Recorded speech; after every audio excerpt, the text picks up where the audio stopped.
السلام علیکم۔ اردو کہانی نگری میں خوش آمدید۔ میرے ساتھ ایک ایسا واقعہ رونما ہوا کہ میرے ہوش و حواس اڑ گئے۔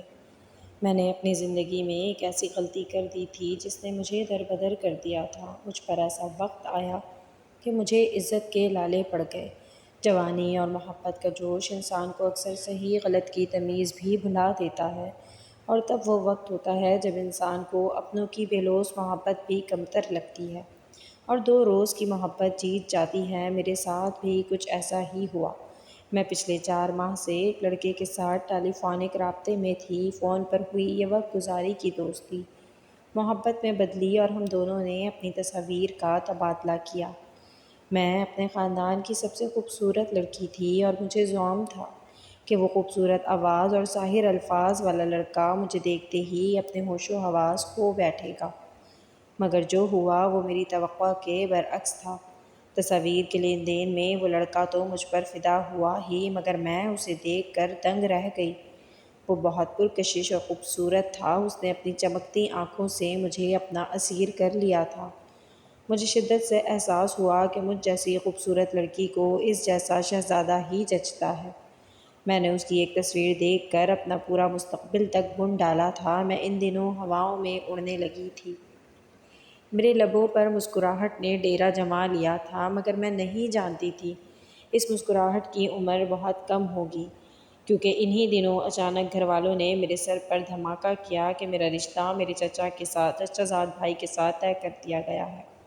میرا چچا زاد کزن عام سی شکل و صورت کا مالک تھا۔ اس کا اخلاق شخصیت بہت پرکشش تھی، اور اگر عام حالات میں یہ رشتہ طے ہوتا تو شاید میں اعتراض نہ کرتی، مگر اب میری آنکھوں میں ایک حسین چہرہ بس چکا تھا۔ میں نے گھر والوں کو صاف انکار کر دیا۔ میرے والدین، جو میرے لاڈ اٹھاتے نہیں تھکتے تھے، اس معاملے میں اپنے فیصلے پر ڈٹ گئے اور صاف الفاظ میں مجھے جتا دیا کہ میری شادی صرف اور صرف میرے چچا زاد سے ہی ہوگی۔ فیصلے میں رد و بدل کی کوئی گنجائش ہرگز نہ تھی۔ میں پریشان ہو گئی۔ میں نے گھر والوں کو منانے کی ہر ممکن کوشش کی، بات چیت ختم کی، رونا دھونا مچایا، اور جب کچھ نہ بن سکا تو بھوک ہڑتال کی۔ میرے ایک وقت کھانا نہ کھانے پر منتیں کر کے کھانا کھلانے والی میری ماں اس روز پورا دن مجھے بھوکا رکھ کر بھی نرم نہیں پڑی تھی۔ الٹا میرے والد مجھے سمجھانے لگے کہ میرے مستقبل کی جو آسانی وہ لوگ دیکھ رہے ہیں، میں وہ دیکھنے سے قاصر ہوں، اور آج چاہے انکار کر رہی ہوں، مگر ایک روز ضرور ان کے فیصلے کی درستگی پر ان کی شکر گزار ہوں گی۔ مگر مجھے یہ سب سمجھ نہیں آ رہا تھا۔ میں نے اس لڑکے کو سب بتایا تو وہ بھی پریشان ہو گیا۔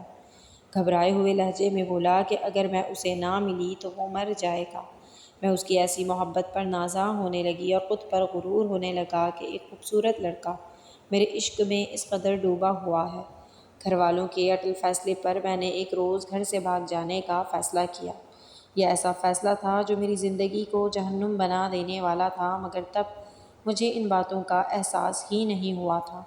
میں تو عشق و محبت کی میٹھی باتوں کے زیر اثر تھی، اور گھر سے بھاگ جانے والی 99% لڑکیوں کی طرح مجھے بھی یہی لگ رہا تھا کہ گھر سے بھاگ کر اپنی محبت کے ساتھ اپنی مرضی کی زندگی جی کر میں ساری عمر خوش رہوں گی، اور ایک دن میرے والدین بھی میری کامیاب اور خوشحال زندگی دیکھ کر مجھے معاف کر دیں گے۔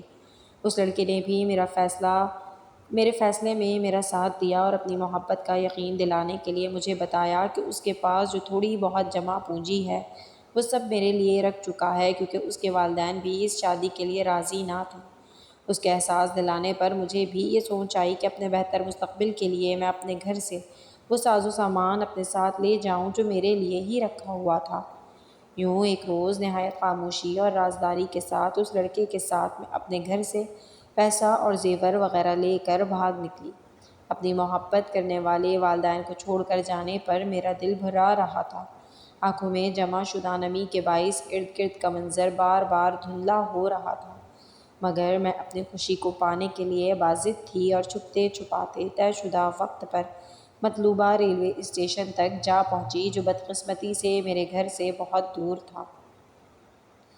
وہاں پہنچ کر بھی اندھیری جگہ پر چھپ کر بیٹھ گئی اور اس لڑکے کا انتظار کرنے لگی۔ مجھے وہاں بار بار خود پر عجیب سی نظروں کا احساس ہو رہا تھا جس نے مجھے سہما دیا تھا۔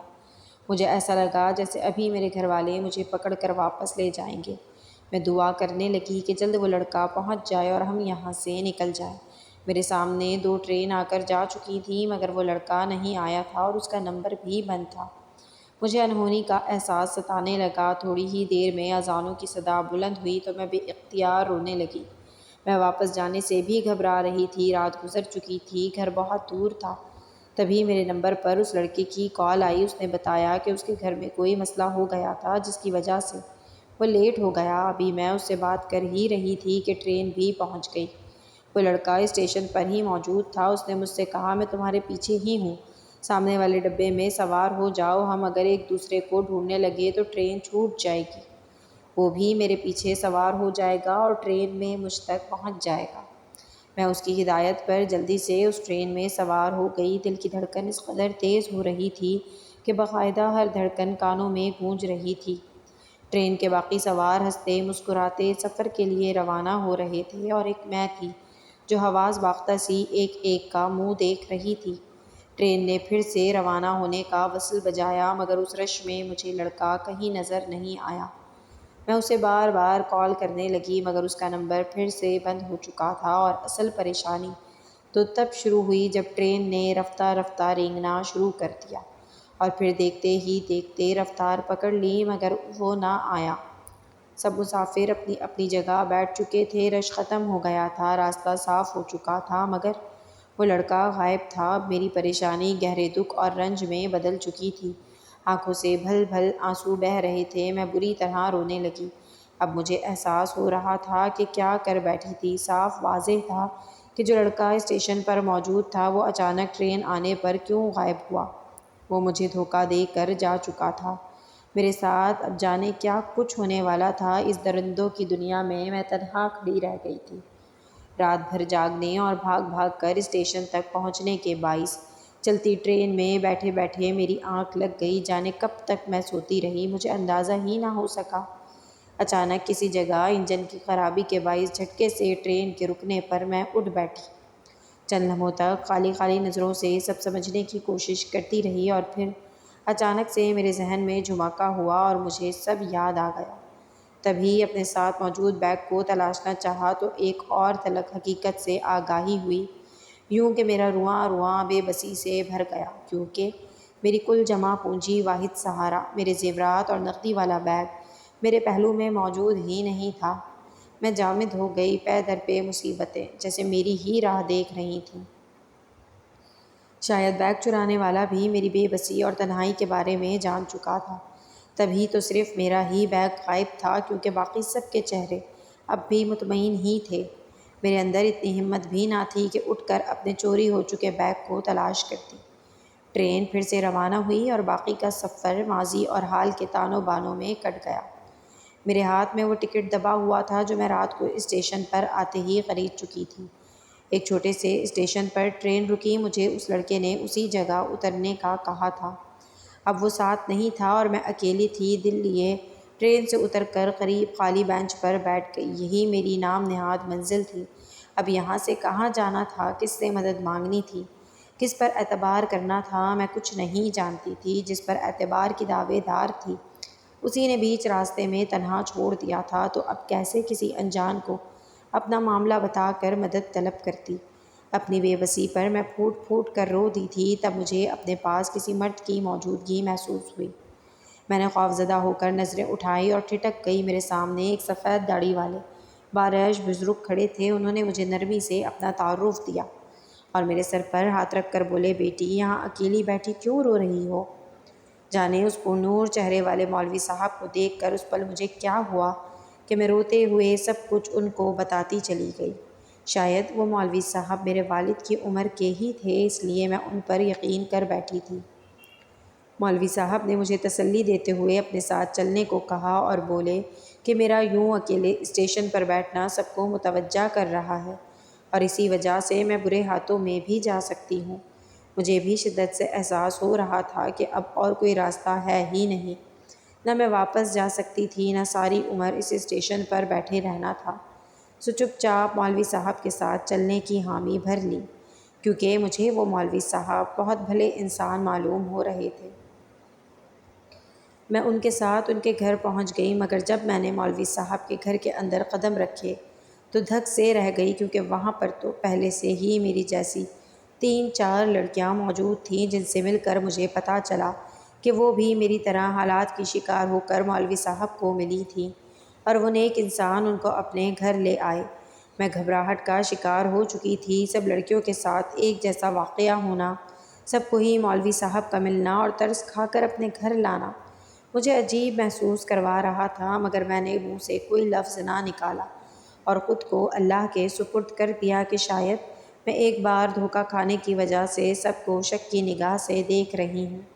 میں کچھ روز خاموشی سے سب چیزوں کا جائزہ لیتی رہی۔ مولوی صاحب اور ان کی بیوی ہمارے ساتھ اپنی اولاد جیسا سلوک کرتے تھے، مگر لڑکیوں سے ان کے حالات کی تفصیل جان کر مجھے تشویش ہونے لگی تھی، کیونکہ وہ سب لڑکیاں بھی اپنے گھر سے زیور اور پیسہ لے کر نکلی تھیں، اور اسی طرح ان کا زیور پیسہ بھی راستے میں غائب ہو گیا تھا۔ اور سب سے چونکا دینے والی بات تو یہ تھی کہ سب لڑکیوں کی منزل یہی علاقہ تھی جہاں مولوی صاحب کی رہائش تھی۔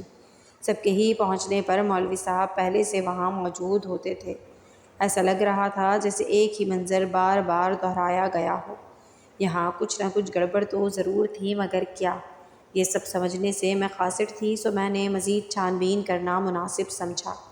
ایسے ہی بے بنیاد بات کرنا ویسے بھی ٹھیک نہ تھا، کیونکہ میں دیکھ رہی تھی کہ وہ لڑکیاں مولوی صاحب پر دل سے یقین کرتی تھیں، ان کی بہت عزت کرتی تھیں۔ یقیناً میرا شک ظاہر کرنا انہیں میرے خلاف کر دیتا، اور میں خود بھی تو مولوی صاحب کی محتاج تھی۔ میں اپنے شک کی وجہ سے مولوی صاحب اور ان کی بیوی کے ارد گرد گھومنے لگی تھی۔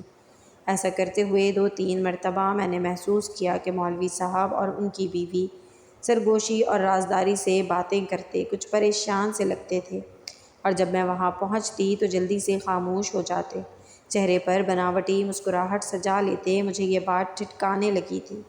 مجھے یقین ہو گیا کہ وہ دونوں میاں بیوی ہمارے خلاف کوئی منصوبہ تیار کر رہے ہیں۔ چند دن مزید ہر حرکت اور ہر بات پر غور و فکر کر لینے کے بعد میں نے فیصلہ کیا کہ اب باقی چاروں لڑکیوں کو بھی اصل بات بتا کر اپنا ہم نوا کر لینا چاہیے، تاکہ باہمی صلح مشورے سے ہم باقاعدہ کوئی بہتری کی سبیل کر سکیں، کیونکہ میں اکیلی لڑکی تو کچھ نہیں کر سکتی تھی، اور اگر نقصان ہونا تھا تو سب لڑکیوں کا ہوتا۔ میں ان سب کو بھی کسی شدید نقصان سے بچانا چاہتی تھی۔ ایک روز موقع پا کر میں نے ان لڑکیوں کو اپنے شک کے بارے میں بتانا چاہا تو مجھے ان کے رد عمل سے جھٹکا لگا، کیونکہ انہوں نے تو مولوی صاحب اور ان کی اہلیہ کے خلاف ایک لفظ بھی سننا گوارا نہ کیا، اور مجھ سے ہی لڑنے لگیں کہ میں احسان فراموش ہوں جو ان کا کھا کر ان پر ہی شک کرتی ہوں۔ میں حیران ہو گئی کہ وہ لڑکیاں ایک غیر مرد سے دھوکہ کھانے کے بعد دوسرے غیر اور انجان مرد پر اتنا مضبوط یقین کیسے کر رہی ہیں، حالانکہ دنیا کی حقیقت ہمارے سامنے تھی کہ آج کل لوگ کیسے داڑھی رکھ کر مولوی بنے رہنے کے بعد بھی برے برے کام کر جاتے ہیں۔ میں مانتی تھی کہ ہر مولوی برا نہیں ہوتا، مگر اس سچ سے نظر چرانا بھی میرے لیے مشکل تھا کہ بہت سے ایسے ویسے کاموں میں مولویوں کا نام اٹھتا تھا۔ وہ لڑکیاں مجھ پر یقین ہی نہیں کر رہی تھیں، مگر ان کے دلائل بھی قابل غور تھے کہ میں تو اس گھر میں نہیں تھی، مگر وہ لڑکیاں مولوی صاحب کے گھر 3-4 ماہ سے رہ رہی تھیں۔ ان کا کہنا تھا کہ اس دوران ان کے ساتھ کبھی کچھ غلط نہیں ہوا، بلکہ بہت عزت اور محبت سے انہیں رکھا گیا تھا، اور یہ احسان تھا مولوی صاحب اور ان کی اہلیہ کا، جو خون کا رشتہ نہ ہونے کے باوجود ان کو پناہ دیے ہوئے تھے۔ میں یہ سب سن کر خاموش ہو گئی کہ شاید میں ہی غلط فہمی کا شکار ہو چکی ہوں، کیونکہ مجھے تو ابھی بامشکل 10 روز ہوئے تھے اس گھر میں رہتے ہوئے، اور پچھلا تجربہ بھی بھیانک تھا، اسی لیے میں ہر ایک کو مشکوک نگاہوں سے دیکھ رہی تھی، اور شاید اپنے محسنوں کو بھی غلط سمجھ بیٹھی تھی۔ اس بات کو 2 روز ہوئے تھے کہ رات کے وقت میں نے بیرونی دروازے پر دستک سنی، جو کافی مشکوک سی تھی۔ میں اس رات نیند نہ آنے کی وجہ سے جاگی ہوئی تھی، اور باقی لڑکیاں سکون سے سو رہی تھیں۔ میں اس دستک پر دبے پاؤں دروازے کی جانب بڑھی تو دیکھا مولوی صاحب دروازہ کھول کر کسی سے بات کر رہے تھے، اور بہت ہلکی آواز میں بات کرتے ہوئے ارد گرد بھی دیکھ رہے تھے، جیسے کسی چوری کے پکڑے جانے کا ڈر ہو۔ میں ایک بار پھر سے وہم میں مبتلا ہونے لگی۔ آدھی رات کے وقت کسی مرد کا دروازے پر دستک دینا اور پھر خفیہ انداز میں مولوی صاحب سے گفتگو کرنا کوئی عام بات نہ تھی۔ یہ مولوی صاحب کا اپنا گھر تھا، ان کے گھر کا کوئی بھی آ سکتا تھا، انہیں کسی سے چھپانے کی ضرورت تو نہ تھی۔ میں نے مڑ کر باقی لڑکیوں کو دیکھا، وہ سب پڑی سو رہی تھیں جیسے کوئی فکر کی بات نہ ہو۔ میں نے پھر سے باقی لڑکیوں کو تمام معاملات سے آگاہ کیا، مگر اب وہ مجھ پر یقین نہیں کر رہی تھیں۔ تب میں نے ان سے منت سماجت کی کہ کم از کم ایک بار میرے ساتھ جاگ کر اپنی آنکھوں سے سب کچھ دیکھ لیں، اور اگر میں غلط ثابت ہوئی تو بھلے ہی مجھ سے دوبارہ بات تک نہ کریں۔ سب لڑکیوں کو سونے سے پہلے روزانہ رات کو دودھ کا گلاس دیا جاتا تھا، اور میرا یقین اس بات پر پختہ ہو چکا تھا کہ مولوی صاحب اور ان کی بیوی باقاعدہ سازش کے تحت ہمیں دودھ میں کچھ ملا کر پلانے کی کوشش کرتے ہیں۔ مگر مجھے دودھ شروع سے ہی پسند نہیں تھا، سو میں دودھ پینے سے انکار کر دیتی تھی۔ شاید اسی لیے ابھی تک ہمارے ساتھ کچھ غلط نہیں ہوا تھا۔ میں نے ان سب کو دودھ پینے سے روک دیا۔ انہوں نے میری بات سن کر دودھ پینے کی بجائے گھر کی پچھلی طرف کھلنے والی کھڑکی سے باہر انڈیل دیا اور میرے ساتھ جاگ کر انتظار کرنے لگیں۔ آدھی رات گزر جانے کے بعد جب وہ مجھے غلط سمجھ کر سونے ہی لگی تھیں کہ اچانک دروازے پر دستک ہوئی۔ ہم سب کے کان کھڑے ہو گئے، مگر میں نے سختی سے تاکید کی کہ اپنے بستر سے کوئی نہ نکلے، کیونکہ مولوی صاحب کی بیوی ہم پر نظر ڈالنے آتی تھی، اور اب بھی ویسا ہی ہوا۔ مولوی صاحب دروازے پر گئی تو ان کی بیوی بڑی رازداری سے ہمارے کمرے کے دروازے پر پہنچی۔ دھیرے سے بنا آواز کیے مولوی صاحب کی بیوی نے ہمارے کمرے کے دروازے کا ایک پٹوا کیا اور ہمارے کمرے کا جائزہ لیا۔ ہم سب سوتی بن گئیں۔ 2-4 لمحوں کے بعد ویسے ہی دھیرے سے وہ دروازہ بند کر کے وہاں سے چلی گئیں۔ ان کے جانے کے بعد ہم لڑکیاں اٹھ کر دروازے کے پاس رک گئیں۔ ہم نے دیکھا کہ مولوی صاحب کے ساتھ کوئی مرد گھر میں داخل ہوا تھا۔ وہ ان دونوں میاں بیوی کے ساتھ دوسرے کمرے میں چلا گیا۔ جب وہ روشنی میں ہمارے سامنے ہوا تو میں پھٹی پھٹی آنکھوں سے اسے دیکھنے لگی، اور کچھ ایسا ہی حال باقی لڑکیوں کا بھی تھا، کیونکہ وہ وہی لڑکا تھا جو ہم سب کو محبت کے جال میں پھنسا کر گھر سے بھاگنے پر مجبور کرتا تھا۔ اس رات ہم سب پر انکشاف ہوا کہ وہ لڑکا مولوی صاحب کا بیٹا تھا۔ ہم نے سنا کہ مولوی صاحب پریشانی سے بول رہے تھے کہ محلے والے ان کے کردار پر شک کرنے لگے ہیں۔ وہ جوان لڑکیوں سے گھر بھرتے جا رہے ہیں۔ وہ اپنے بیٹے کو منا رہے تھے کہ وہ ہم سب کا پیسہ اور زیور واپس کرے تاکہ وہ ہمیں ہمارے گھروں چھوڑ آئے۔ ان کا بیٹا ان سے لڑنے لگا کہ میں کسی کا کوئی پیسہ واپس نہیں کروں گا، ان لڑکیوں کو چلتا کریں، میں ان کو نہیں جانتا۔ وہ بکتا جھکتا گھر سے چلا گیا۔ ہم کمرے سے نکلیں تو مولوی صاحب اور ان کی بیوی گھبرا گئے۔ تب ہمارے پوچھنے پر انہوں نے بتایا کہ ایک روز ان کا بیٹا گھر آیا تو اس کے سامان میں مولوی صاحب کو زیور اور پیسہ ملا۔ وہ ٹھٹک گئے۔ بیٹے سے پوچھا تو وہ بات بدل گیا اور گھر سے چلا گیا۔ اس کی تلاش میں مولوی صاحب ریلوے اسٹیشن گئے تو وہاں ایک لڑکی ملی جس نے لڑکے کے دھوکے اور زیورات کی چوری کا بتایا۔ مولوی کا بیٹا ہم لڑکیوں کو بھگا کر اسی ٹرین میں سوار ہوتا اور موقع دیکھ کر ہمارا سامان چوری کر کے خود بھاگ جاتا تھا۔ مولوی صاحب اس لڑکی سے سب سن کر ٹھٹک گئے۔ انہیں یاد آیا کہ ان کے بیٹے کے پاس زیور اور پیسہ تھا۔ وہ شرمندہ سے لڑکی کو گھر لے آئے۔ وہ روزانہ دوسرے شہر جانے والے بیٹے کے انتظار میں اسٹیشن جاتے، مگر بیٹے کی بجائے ہفتے بھر کے وقفے سے لڑکیاں ملنے لگیں۔ مولوی صاحب پریشان ہو گئے۔ بیٹے سے رابطہ ہوا تو اسے سب بتایا اور سمجھانے کی کوشش کی۔ وہ راتوں کو گھر آ کر ماں باپ سے لڑتا تھا کہ اس نے کچھ نہیں کیا، وہ لوگ لڑکیوں کو گھر سے نکال دیں۔ مولوی صاحب نے سب بتا کر ہم سے وعدہ کیا کہ اب وہ ہمارے ساتھ ہوئے ظلم کا ازالہ کریں گے اور خود ہمیں گھر پہنچائیں گے۔ مولوی صاحب نے پولیس کو اپنے بیٹے کے بارے میں سب کچھ بتا دیا۔ اگلے روز جب وہ گھر آیا تو پولیس نے اسے موقع پر گرفتار کر لیا۔ ہمیں مولوی صاحب ہمارے گھر پہنچا گئے۔ اب میں اپنے گھر میں ہوں، میری عزت سلامت ہے، مگر میں اپنے والدین کی نظروں سے گر چکی ہوں۔ میرے پیچھے میری جگہ، میرے والدین، میری چھوٹی بہن اور بہت سے لوگوں کو بہت سی پریشانیوں کا سامنا کرنا پڑا تھا۔ اگر آپ کو ویڈیو پسند آئی ہو تو سبسکرائب ضرور کیجیے۔